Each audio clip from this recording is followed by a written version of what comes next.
Good evening. We're live on BBC One. You can pick up the phone now if you like, 03030 80 55 55. It's such an important programme tonight. The COVID inquiry has been told by a former Sinn Féin minister and senior member of the party that she accepts now that she should not have attended the IRA man Bobby Story's funeral during the pandemic. It's the furthest any Sinn Féin politician has gone, and accepting attendance was a mistake. Cal McCullen was asked by Brenda Campbell, KC, representing the COVID-19 bereaved families in Northern Ireland, about her attendance. Rather than just hurt, can you see the impact that that had on our community in terms of anger and resentment towards our publicly elected representatives? I can, Ms Campbell, and I just want to take the opportunity again to apologise to the families who lost a loved one. I am very sorry.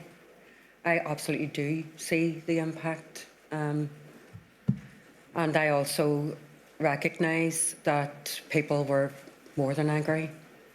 So I accept that. And I really am sorry. Do you accept also, though, that it's not a matter of hindsight looking back on the impact? That attending such a public funeral in those circumstances as a representative of our community, the consequences of that must have been foreseen by you in your decision to attend? I think that's a fair point. And not only, Ms McCullen, did you attend, but in order to get to the funeral, you used your ministerial car. That's a point that you have laterally accepted, I think, in the summer of 2020. You accepted that you did use your ministerial car. I did, and I reimbursed the department for its use. But the decision to attend a funeral at all, but in fact the decision to attend a funeral in a ministerial car, surely you can see and could have seen that will have contributed to a sense of disillusionment with our community. So I accept what you're saying. I had business in the Assembly straight after the funeral. So I had to go to the Assembly and bring in regulations that afternoon. I accept I should not have wanted a funeral in a ministerial car.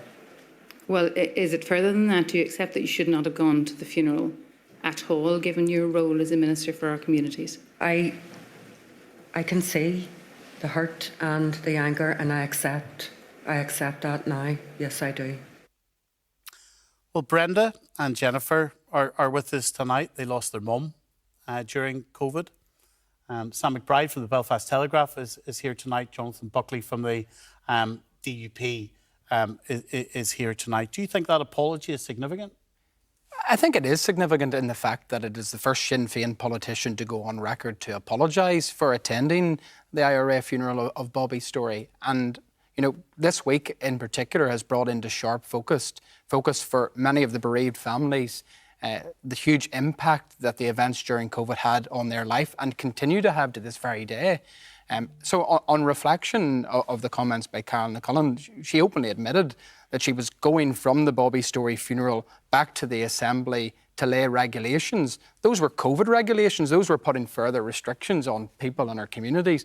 And yet her very actions before coming to the Assembly to bring those regulations were to openly break the regulations that they had set. So it does bring into sharp focus. They were breaking the guidance that they had set because, of course, there was confusion around the legislation. But they knew, and they all knew, what the guidance was. Stephen, in my view, and indeed I don't think anybody can sit with a straight face and say that it was not a premeditated, organised funeral by Sinn Féin. You know, I think we have to realise just how much hurt there is, particularly around funerals, because like I remember in my own constituency, I had an individual, an elderly man who actually, his wife had passed away days before they took the decision to close council graveyards. He impaled himself on the fence, climbing over to try to put flowers on his wife's grave. So the feelings are very raw, understandably, and I think probably most people will conclude that Sinn Féin in this instance believed that they were above the law, and the impact that continues to have and had, as has been seen with the inquiry, that it broke down public confidence in the public health messaging. That's your view. Of course, the Public Prosecution Service determined that the law was not clear enough. I want people and people like you to be front and centre of the BBC's coverage as this COVID inquiry continues. This is your mum. Yes. And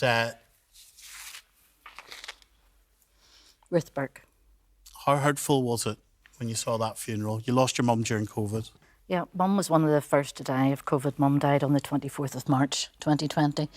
So just Mr Johnson had made his lockdown speech, and half an hour later we got a phone call to say that Mum wouldn't survive and we weren't allowed to be there. I was quite vocal about the funeral, and I want to make this point. I wasn't getting into political point scoring. I don't want it to be a political football. It was more about the people who had told me and my sister and the rest of our family that we couldn't go properly and bury my mum. That's what it was about. I don't care who they were burying. I don't care who it was arranged, because it wasn't. I was very clear then, and I'm very clear now. It's not about the politics. It's about the people who made the regulations, breaking them. So that apology today and the acknowledgement, because apologies actually haven't really meant anything to me, but the acknowledgement that they shouldn't have been there was another step. Of course, we heard, Sam, evening to you, we heard from Professor Ian Young today, didn't we, that the DUP were, it was yesterday, were using cross-community votes during a pandemic about COVID measures. Well, we also heard from counsel to the inquiry on the opening day of the inquiry that both the DUP and Sinn Féin at various points could be accused of basically tribalising this, turning it into an orange and green thing. But I do think that there was value in what Carol McCullen said today. I wonder if Sinn Féin had done this the day after, maybe that was too soon for them, maybe 2 days after it, maybe a week after this, what that would have meant to people. Obviously, this was something that shouldn't have happened. It was indefensible. Everybody could see that.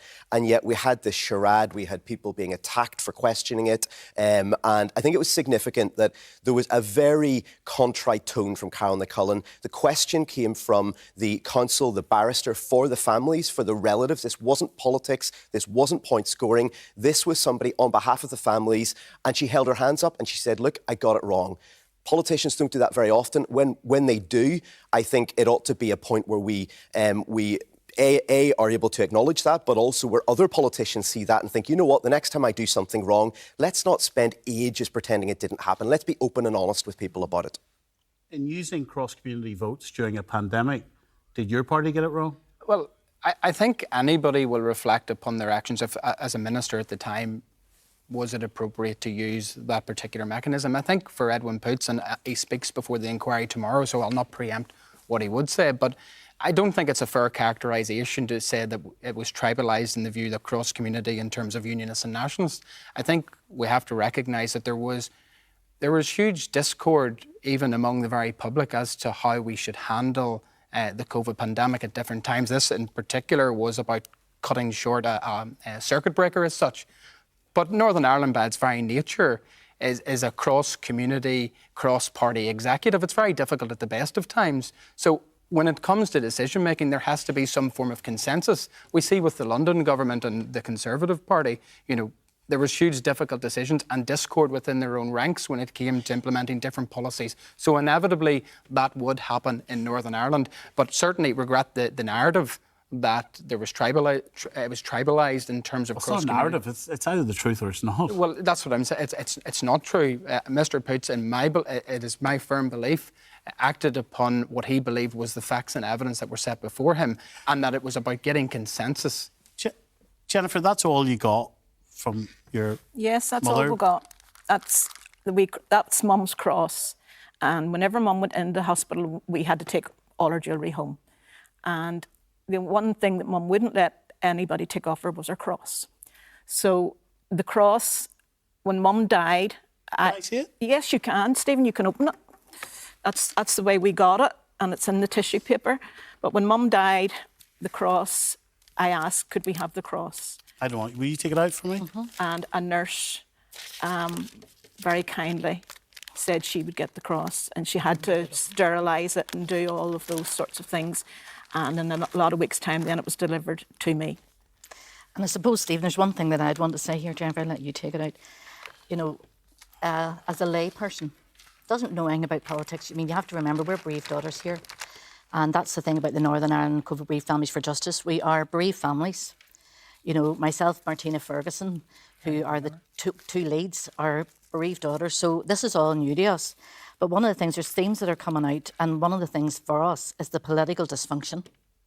It's quite obvious, the political dysfunction, the lack of planning and preparedness, a delay in responding to the pandemic, failures to keep safeguard the elderly and the vulnerable, and the data loss and the WhatsApps. You know, these are things that that we see in the inquiry that actually makes me very angry and what we missed out on. And we will never, ever get that back again. Look, what I'm going to do in this programme tonight is we're going to look at the Northern Ireland Civil Service tonight, you know, who are at the heart of our government. Because however they were behaving, as well as how the government was behaving, that was about people like you functioning under them, beneath them. All right? And right in front of your eyes, some people who were in the civil service gave an answer to the COVID inquiry one day and a completely different, contradictory answer the next day. And this inquiry is supposed to be getting the truth for people like this, for families like this. Right in front of your eyes, a civil servant suggested to the two biggest parties, the DUP and Sinn Féin, that they might want to ask Robin Swan to move out of his job. The civil service wiped phones when they were told not to. They lost notes. This is not a banana republic, it's Northern Ireland. You've said it stinks.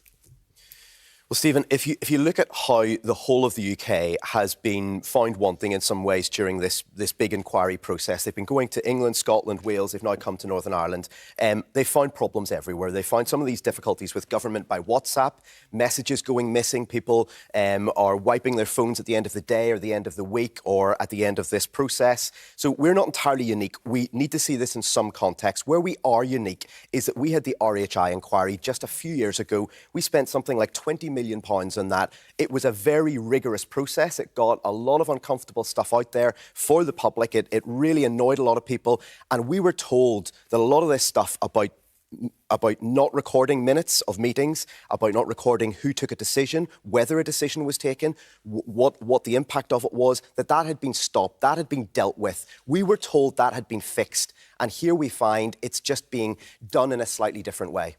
Well, let's ask tonight whether there is something rotten at the heart of our system.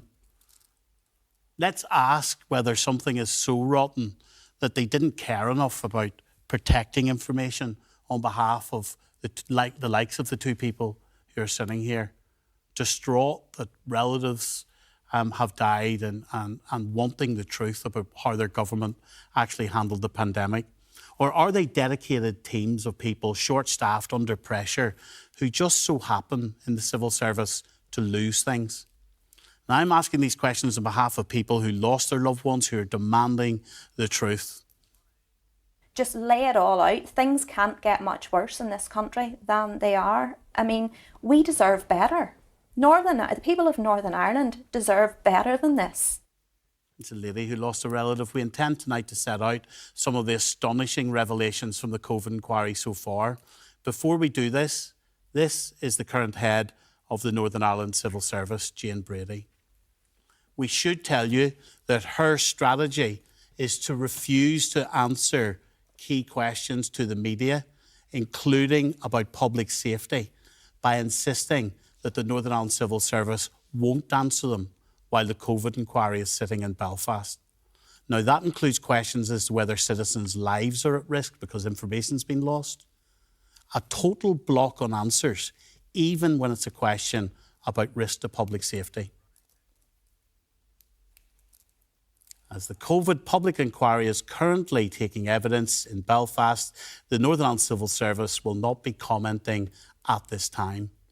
Now, we can tell you tonight that the COVID inquiry does not believe it has ever given an instruction to the civil service to block answering media questions.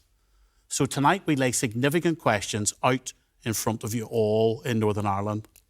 Sam's with us tonight, Jonathan Buckley's with us, the families are with us as well. And if you want to pick up the phone, 030 30 80 55 55. So let's look at a number of situations. Let's start with Jenny Piper. She was the interim head of the civil service. She came into post for 9 months from December 2020. As the interim head, there might be crucial information on her devices. As the boss, many people would have interacted with her within the civil service. What did she do? She deleted material off her phone, but she told the inquiry that she hadn't done that. In doing so, she gave 2 contradictory statements to the COVID inquiry that's just been sitting for the last few days. This is her testimony, read by a barrister to the inquiry. On the day of my departure for the interim head of the civil service role on 3rd of September 2021, I returned my NICS mobile phone and laptop and have had no access to either device since. I had deleted nothing from them and had no informal messages on any other personal device. The barrister didn't read it all, we will. Jenny Piper's statement went on to say the following: as it was my practice not to use these for communication about any work-related matters during my time as interim head of civil service. At the time of writing, I cannot comment on whether material on my civil service devices was retained or deleted, as I've since been informed that devices cannot be located. Now, in actual fact, a message, so she's saying there that she didn't delete anything off her phones. In actual fact, let's have a look at her own words. 17th of May, 2021, this was our interim head of the civil service. It shows that Jenny Piper had given inaccurate information to the inquiry. Here's what she told a colleague. I have cleared out all my WhatsApp and messages on this and my work phone. Scary conversation with Mark McLaughlin, deleting this now too. How does the public react to that? Well, that's the person at the very top of this organisation. That's not some underling. That's not some junior person on a basic salary. That's somebody paid something in the region of £200,000 in total salary and pension contributions every year. She's meant to be changing this organisation, making it better, and she's misleading the inquiry. Now, she says that was inadvertent. She didn't mean to mislead them, but she did mislead them. And she's deleting, wiping messages. And how do we know that? We know that because the person that she sent that message to handed it into the inquiry. Dr. Andrew McCormick, another senior civil servant, her deputy at this time, to his credit, didn't do this. He handed in all of his messages, as far as we know, and that showed the inquiry what had gone on here. They went back to her, and then she had to try to explain herself. And here's Jenny Piper's explanation to the inquiry. I did not clear out everything, and a number of my exhibits confirm that there were other WhatsApps exchanged. Very casual, especially when you read it now, knowing what has happened in relation to the loss of information. There was nothing more than I suppose the conversation with Jill was nothing more than a reminder about not using informal channels for casual conversations. And I regret now that I deleted anything from my personal phone, because I believe that it could have led or given the impression that in fact I had deleted more than I had. And Jonathan Buckley, the inquiry told she didn't delete any messages. She did. And then on top of that, the civil service happened to have lost her phone and her laptop. Yeah. Lost it. Can't find it. I think it's quite shocking, Stephen, for anybody to listen and hear that, especially those bereaved families who are desperately trying to search for answers about the processes that were in place, or in some cases were not in place. I think, whilst I want to recognise that where there is political accountability, that's important that we find that accountability, and the inquiry, no doubt, will spell that out in detail. But the other side of this, and I think Sam has hit on this before, it goes to the heart of governance as well. There has to be accountability for those senior civil servants that were making these decisions. And in fact, there were many in the civil service, to their credit, went above and beyond during the pandemic to try and help and facilitate in very difficult circumstances, but I think they've been failed by the senior leadership. And the worrying thing for me, and indeed that's been highlighted before, is that the same names are cropping up from whether it was the RHI inquiry, which had serious issues around governance, and now again are popping up in the COVID inquiry in relation to governance. Lessons should have been learnt. It seems to me quite convenient that there was a wiping of phones and appliances, and those questions are now placed firmly on the record now for the civil service about how do they deal with this going forward. So there needs to be much more engagement and, I suppose, synergies, in my opinion, and indeed my party's, with the Home Civil Service across Northern Ireland. I've been asking the civil service questions on behalf of people like you, because and I just don't know what information is currently sitting somewhere in Northern Ireland on the former head of the Civil Service's laptop, which has gone missing, and her phones, which have gone missing, right? I don't know. But when I've asked questions about is there risk to life, is there risk to your safety, is there personal information, not you, the COVID victims, but the civil service might have risk to safety, for example, if the police fed information through government and it's sitting on a lost laptop somewhere, right? What matters within the Justice Department were fed through government? What matters about sexual abuse were fed through government? And do you know what the civil service have done? Blocked all chance of the public getting any answer to that question in the public interest by saying they will not speak to any journalist and answer a question because the COVID inquiry is ongoing. And this is the organisation whose leader, Jane Brady, says that they're open, they're transparent, they've reformed their ways, and here they are tonight with the option to answer that question, choosing not to answer that question. Now, under GDPR, there is a lot of answering that has to be done. Well, we asked them, had they contacted the Information Commissioner? They won't answer it. Well, they're duty bound to. Well, I know that. I know that from my own job. They are duty bound to. And I think one of the other things is too, because I'm not going to start... there's obviously gaps and there's obviously a lot of issues in relation to how the civil servants and what they manage. But we have to also remember one of the biggest gaps that we had was the lack of government for 3 years before COVID. And that had a massive impact. Now, I want you all to know, as the Northern Ireland Civil Service refuses to answer media questions around this, I want you to know that Baroness Hallett, who is chair of the COVID inquiry, has never, ever issued such an instruction to the civil service. Never. Now, 030 30 80 55 55 is the number to call tonight. For families, they want answers to how government behaved when their loved ones died. Jerry McLarnon, who was 67, a teacher and a musician, died in Antrim Area Hospital in December 2020 with no family by his side. His daughter, Katrina, has been attending the COVID inquiry in Belfast most days. She wasn't aware that a laptop belonging to the former head of the civil service has been lost, and she's been speaking to Brendan Marshall. This one now is news to myself. I did know that the inquiry had heard evidence that 2 of her phones had been wiped. And if this is correct, it begs the question, where is this laptop? What is on this laptop? Are any of my father's details in this laptop? Whose hands could they be in? It doesn't exactly fill the public with confidence. I mean, it just stinks to high heavens, the whole thing. And I sit here after being told this information, new information to me, and I can't believe I'm still shocked. I don't know why it still shocks me just how low they are willing to go to hide in the dark, in the shadows. I mean, the time is now. Just lay it all out. Things can't get much worse in this country than they are. I mean, we deserve better. The people of Northern Ireland deserve better than this. If we don't get Lady Hallett to exercise her authority, then there'll have been no point in this inquiry. There'll have been no point in our families coming together and reliving the darkest days of their lives in order to try and learn lessons for the future. What will it have been about? What will it have been for? And then those that have said that this is a whitewash, that this is a waste of taxpayers' money, they'll be right.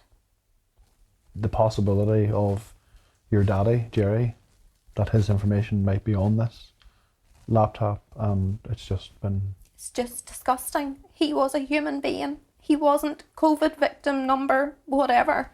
You know, I mean, he had no dignity in death. And now it would seem that he doesn't even have dignity from beyond the grave. Like, for those in politics, remember, we don't know. That lady saying information's been wiped. We don't know if it's been wiped because the equipment has been lost. For the politicians, for the members of the civil service who inappropriately wiped information, I want to make sure that there is a reminder throughout this country of the pain still raw to this day of the impact COVID had for many, many families. In early 20 October, that's when it was, as we were continuing to face restrictions, Katrina's dad was diagnosed with a rare aggressive liver cancer. A few weeks later, fateful call came in from the care team. Let's have a listen. My mother got a phone call to say, can you get your husband to the nearest accident and emergency because his bloods are through the roof. His bilirubin levels were off the chart. His liver was failing. So my brother that day went and picked my father up and delivered him to the doors of Antrim Hospital, the 27th of November. And my brother says that leaving him at the doors of the hospital is an experience he will never forget.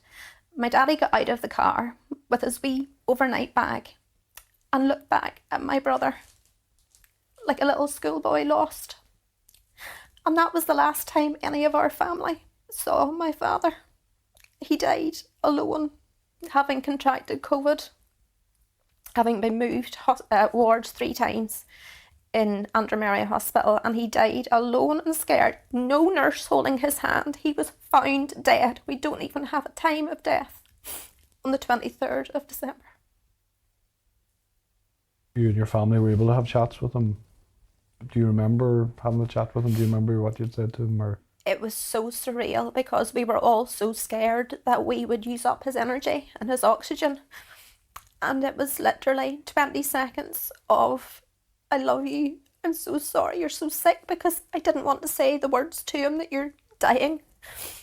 And I said, I love you, and he said, I know you do, don't. it's hard, obviously, when you... And then my mother was in a bubble with my brother and his wife and family because it was 23rd of December, it was Christmas. And he said on the phone call to them, he said, please let me go, just please let me go. So he knew himself at that stage. He held on, he tried so hard, you know, he tried so hard.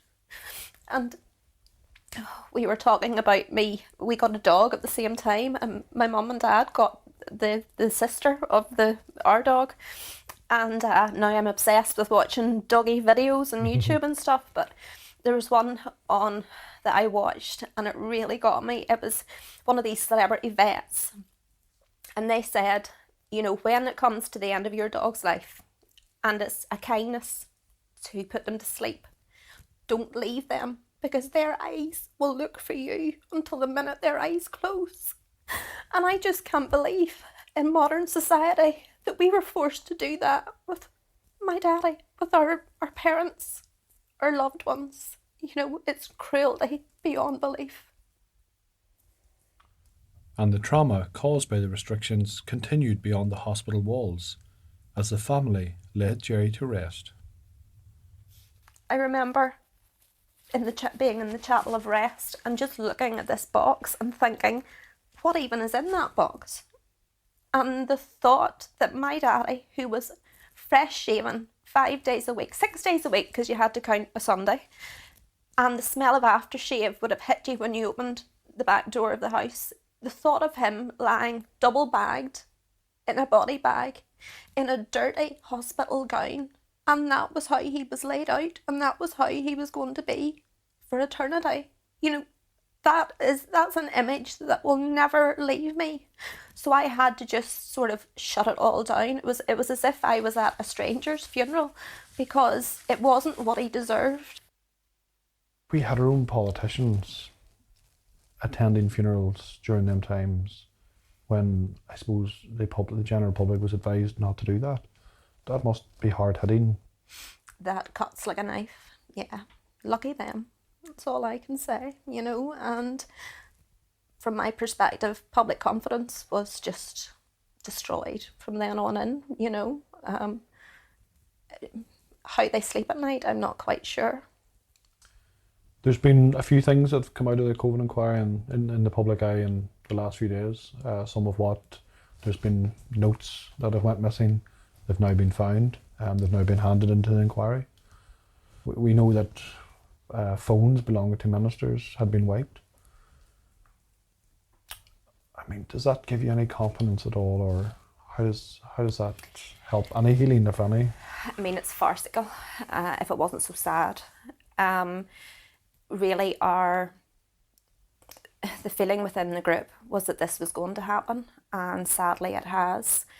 And I think for all taxpayers in Northern Ireland, they need to take a look at this inquiry, and they need to look at the bigger picture. Take COVID to the side, take COVID out of it. What is coming out, it's a disgrace, and something has to change. We're live on BBC One tonight. Jerry's in Belfast. Hello, Jerry. Hi, Stephen. Go ahead. Thank you for calling. Yes, my dad died in February 21 in a care home of COVID. So, yeah, it was very, very, very difficult. He actually went into a care home, chose to go into a care home to kind of look after the care of my mum, because carers were coming in and out because he didn't want her catching COVID. So he went in for some respite, and it wasn't too long after he was in there, he got sick and was admitted into the Royal Victoria Hospital. And Jerry, look, the decisions that ministers and politicians and others were making, you know, restrictions save lives. The decisions that they were making, they were under unprecedented pressure. We didn't have the benefit of hindsight then. But the whole point of this COVID inquiry, and the reason why both politicians and the civil service were asked to protect information, was so that people like you could look back and we could look at what happened and learn for the next time. How does it feel to you that they've wiped, lost, displaced, can't find information, key information at the top of our government? Yeah, it's a disgrace, but it doesn't surprise me. It actually doesn't surprise me because of the way our government has always been. It's been a dysfunctional government, you know, and for me, like, always politics has came first, and the people, the normal people on the ground have fallen, you know, in their eyes, and this is what has happened here with you know, people whose families have died of COVID. Yes, okay, it was unprecedented, and you know, this wasn't something that we have faced before. But the reality of it is, when you stand in government, you're there to lead, you're there to protect the people, you're there to, you know, look after your people and your community. And things were done that they shouldn't have been done. When you think about it, if you think about the people, the heart of the people, and how this was for them, you really should have made wiser decisions, and I believe that they didn't make wiser decisions. And this is just filtering from years and years and years of a dysfunctional government. Well, look, the Northern Ireland Civil Service may be trying to block media questions. Let me assure them, we're watching you, and we'll continue. We're watching you no more but no less than any other organisation, and we'll continue to hold you accountable. Stephen, can I just say something here? You're saying about unprecedented. The one thing that I really believed that, and I thought, you know, this is something that nobody can plan for, until I started delving in and being part of the inquiry, I didn't realise that in 2016, the planning for a pandemic, the civil servants that were on that, 4,000 of them were moved to plan for a no-deal Brexit. They knew something was coming. We were 18 months behind the rest of the UK in preparation. Well, they didn't know a pandemic was coming. They knew the world didn't know. No, they were planning for it, Stephen. They knew something was coming. They were planning for an influenza pandemic. They were contingency planning, weren't they? Yes, but they weren't. Yeah. It wasn't worth the paper it was written on. And that's something, if you're listening to the inquiry, that is something that very much has come out, that it wasn't, and it ended up, I think it was a civil contingency group or hub should have had about 58 civil servants working on it. The least they should have had was 28, and there was 4. Well, look, the news story today, what's currently in the news tonight, is Carol Nicolan's apology. And I guess it does bring the Bobby Story funeral and Sinn Féin's attendance at it back to many people in the community. They, including Michelle O'Neill, attended that funeral of Bobby Story. I will never apologise for attending the funeral of my friend. Michelle O'Neill has apologised for the hurt caused to bereaved families for her attendance at the funeral, but critics say the apology didn't go far enough. Now, at the time, there was a fury about it. The DUP pulled out of joint press conferences. At the top of the show, did you apologise on behalf of your party for Edwin Poots suggesting that more nationalists spread the disease? More Protestants than I don't think Catholics, more nationalists than... As I say, Stephen, Edwin will set out his case tomorrow. No, I apologise in terms of if there's a narrative that's created that actually was what Edwin meant. He was simply following the advice in which he received, which showed that actually Derry and Strabane area at that time was actually going to go into a lockdown of itself.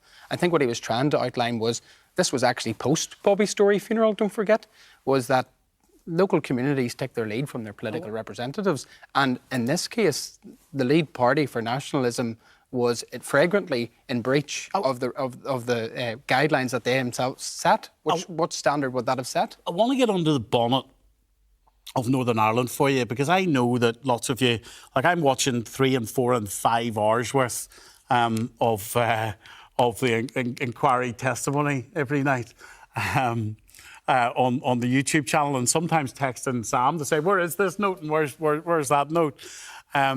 But the reason I mentioned the Story funeral there was because there was an executive meeting, a key executive meeting off the back of it, right? And in that executive meeting, Michelle O'Neill actually addressed the rest of the ministers about her attendance. So there were notes that were taken of that meeting. And guess what? We moved to the missing notes. The COVID inquiry asked for those missing notes multiple times. The Northern Ireland Civil Service claimed to have lost them too. My lady, a disclosure issue has arisen. I wonder if I can address you on that. You may recollect that when I opened the inquiry, when I opened Module 2C on behalf of the inquiry, I referred to the fact that in respect of a meeting which took place on the 2nd of July of the Executive Committee, that the handwritten notes of that meeting were missing. In other words, that they hadn't been provided to the inquiry. And I noted on behalf of the inquiry that that was significant because it was the first Executive Committee meeting which had taken place after the funeral of Mr. Story, at which the Deputy First Minister and other ministers had attended. It's really interesting, isn't it, that notes of a key meeting go missing in Northern Ireland? Just really interesting. Just like Jenny Piper's laptop, missing, and her phone, look, the moose, gone. Oh, and the confidential notes, they go missing in this wee country too. Now, what we're trying to do tonight, with the knowledge that you're not all going to be looking through that COVID inquiry every night. That's my job, Sam's job, journalist's job, to convey to you some of the material points. Now, with regards to those notes for a meeting at the heart of our government, I want you to spend the next 4 minutes actually watching this, watching how many times the civil service were asked by official COVID inquiry lawyers if they were sure those notes had disappeared. And set out a chronology of all the requests that were made of the Executive Office for the notes of the 2nd of July 2020. So on the 8th of February 2023, a solicitor to the inquiry emailed the legal representative of the TEO setting out a list of materials that were missing. Amongst the materials that were missing and which were set out by the solicitor were the notes of the 2nd of July 2020. On the 9th of March 2023, a solicitor to the inquiry once again emailed the legal representative of the TEO, saying that she had not received a response to the request and asking if the materials could be provided urgently and by the 17th of March 2023. On the 11th of April 2023, a solicitor to the inquiry wrote again to the TEO legal representative and set out again a list of documents and categories of documents which remained outstanding from TEO's disclosure to Module 2C thus far. And again, the notes of the 2nd of July were included within the material that was missing. On the 1st of June 2023, there was a meeting between the Executive Office and Module 2C. And the first item on the agenda that was discussed was the outstanding disclosure. And again, the fact that there were a number of documents from the schedule which had been provided in April and which were missing, and reference was made to the fact that that had been circulated a number of times. And there was a query as to why outstanding documents were still missing. On the 2nd of June 2023, so immediately after that, solicitor to the inquiry again emailed about the outstanding documents that had been set out in the schedule, which was in the email of the 11th of April. On the 7th of June 2023, the TEO contacted the inquiry to say that it was aiming to complete disclosure. On the 16th of June, again 2023, a solicitor to the inquiry contacted the TEO again, setting out that there were still outstanding documents, and again specifically referred to the fact that the inquiry was missing handwritten notes and a number of briefing papers that had been set out in the schedule of the 11th of April.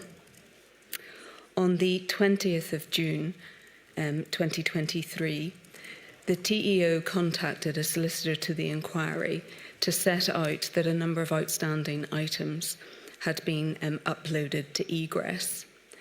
And attached to the email was a table providing an update against the items that had been requested. And in respect of the notes of the 2nd of July 2020, it was specifically said, notes not held, confirmed by Executive Secretary. Notwithstanding that that indication had been given that the notes were not held, on the 6th of July 2023, again, a solicitor to the inquiry contacted TEO, setting out that they were grateful for the ongoing disclosure of documents, but again said, we have a few specific handwritten notes of minutes which appear to be outstanding. We would be grateful if you could please provide those to the inquiry, or if it's the case that no handwritten notes exist for these meetings, your confirmation of the same. And again, it set out the dates of the handwritten minutes that were missing. And again, this included a request for the 2nd of July 2020 handwritten notes. On the 31st of July 2023, there was a letter again from Module 2C to the Executive Office. And again, this set out, in respect of the email that had been sent by the TEO in response to the ongoing requests for disclosure, that a number of meeting notes were not held. So the inquiry set out its understanding that the 2nd of July 2020 notes were not held. And the inquiry set out to the TEO that these handwritten notes cover a period of significant interest to the inquiry, and it's plainly of concern if these are in fact missing. To that end, please confirm that the handwritten notes are missing, that there are no copies of them, and please explain where these records ought to be stored. Please explain the process by which such records are stored and how it's possible to remove them from storage. Can you explain what's known about the circumstances in which they've gone missing? Has there been an investigation into this? Sam, look at all those dates. And they had the notes. They had them. It's pretty shocking, isn't it? I mean, my experience as a journalist is that generally when something goes wrong, the darkest possibility isn't the most likely one. There's lots of cock-up in government. There's lots of mistakes are made and they're genuine mistakes, just as all of us make mistakes. When you look at that list, does anybody believe that was a single mistake by somebody? I mean, either there were so many mistakes right the way through the system that it's completely dysfunctional, or somebody didn't want us to see these. And once the media started asking questions, I think you asked questions about this, once the inquiry made public that this had happened, bam, suddenly the minutes have been found. Incredibly suspicious. Is that what's under the bonnet of Northern Ireland? I think that's ridiculous, especially... Let's think back to the context of that time. There was nobody more aware than the civil service of just how crucial a meeting that would have been. I mean, at that time, government was hanging by a thread in relation to public confidence around COVID, right in the middle of it. So for the civil service to either deliberately keep those records from the inquiry, hoping that that will go away, I think that's ridiculous. And there is no explanation, only that. And when I say, and this is on behalf of people like you seeking the truth, right? In actual fact, we actually know from an email as far back as August of the previous year, last year, that the civil service knew back then they had those notes. And they only told the inquiry last week. See, Steve. And despite the sheer number of requests having been made, despite the fact that the TEO in fact told the inquiry that those notes weren't held. And despite the very specific questions that the inquiry asked about the precise circumstances in which notes like this could go missing, they weren't provided until after the opening had been given. Do you trust them? No. I don't trust anybody. I don't trust politicians either. I'm sorry, I've lost any faith. And even the fact, the thought of voting in local elections. Who am I voting for? What am I voting for? What are they getting paid for? I mean, a lot of people that we're talking about here earn a lot more money than I am. And I know in my job I wouldn't get away with this. And I mean, one of the big things for me is I had never heard of the duty of candour. I didn't need to know what the duty of candour was about. And one of the big things for me, and the COVID pandemic was one of the biggest human rights issues that have ever risen. And there should be no way that families like myself, Jennifer, have to fight for an inquiry. There should have been an automatic duty of candour, an automatic legislation put in place. And that's one thing Northern Ireland is really short on. We are so short in legislation. So what's going to happen now? That laptops went missing. Other things that went missing. What happens? But there's so many things, Brenda, that are going missing. So phones. Let's just look at this, right? Phones going missing. Laptops going missing. And here's Jane Brady, the current head of the civil service. Current head of the civil service. Let's just watch some of her being grilled by the COVID inquiry and how she answered the questions. The inquiry heard this morning about the fact that there were specific minutes that had been sought from the Executive Office and that repeated requests were made for them and that those requests went unanswered, and that it wasn't until the fact that that minute hadn't been provided was opened at the start of the inquiry that the minute was provided. If that's looked at, for example, in relation to the fact that the wiping of the devices or the reset of the devices was excised from the minutes of the meeting on the 9th of May, that might give the impression that there is an issue, that if there is something difficult or something that's potentially embarrassing, that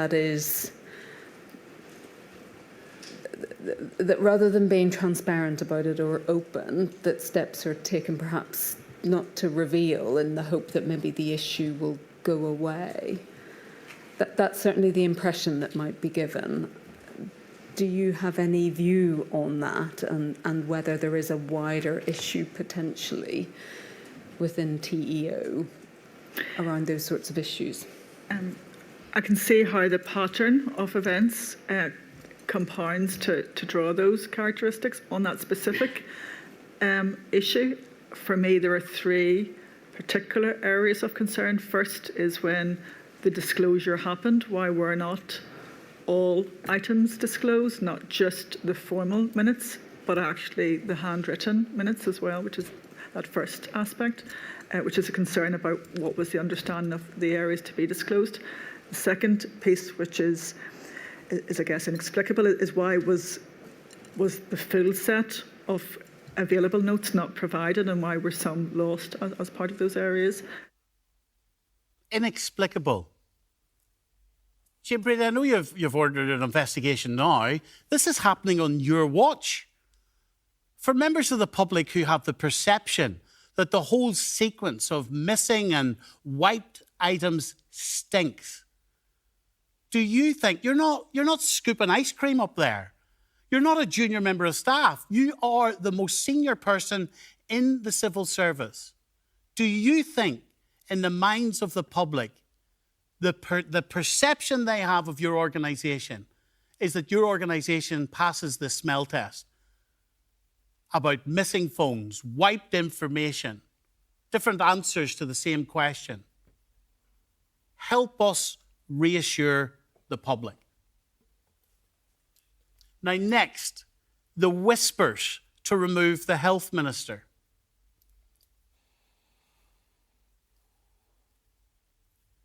The civil service is mandated to be impartial, and yet the COVID inquiry has found evidence which seems to suggest a senior civil servant floated an idea that Robin Swan could be moved because the DUP and Sinn Féin wanted more control over the pandemic response.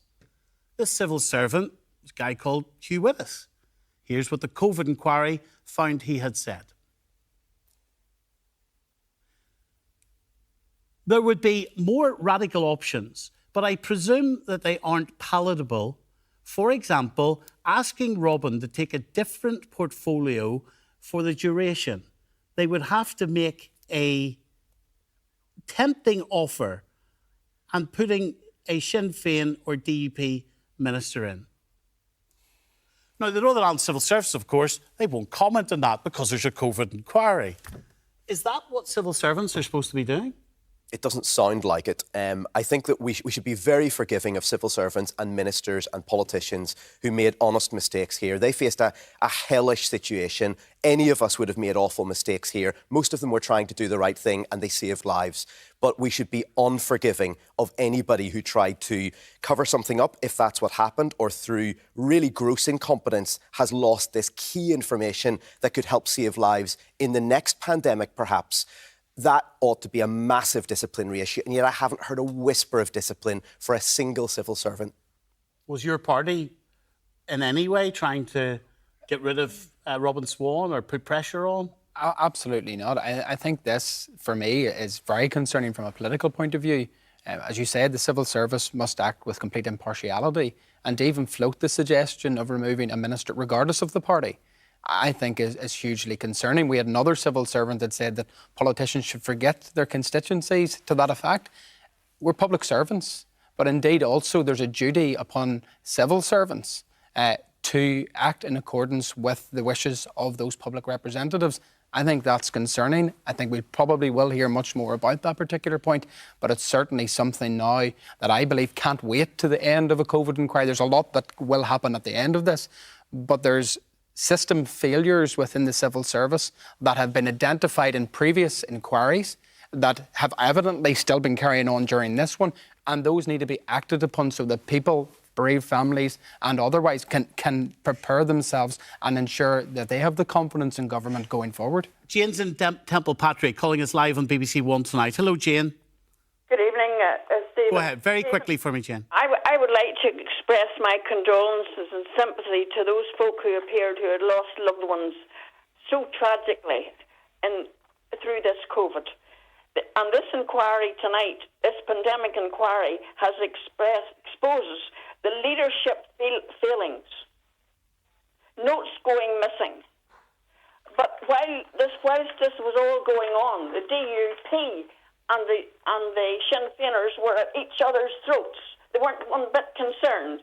And now we have that lady, and I can't speak Irish. Carol McCullen.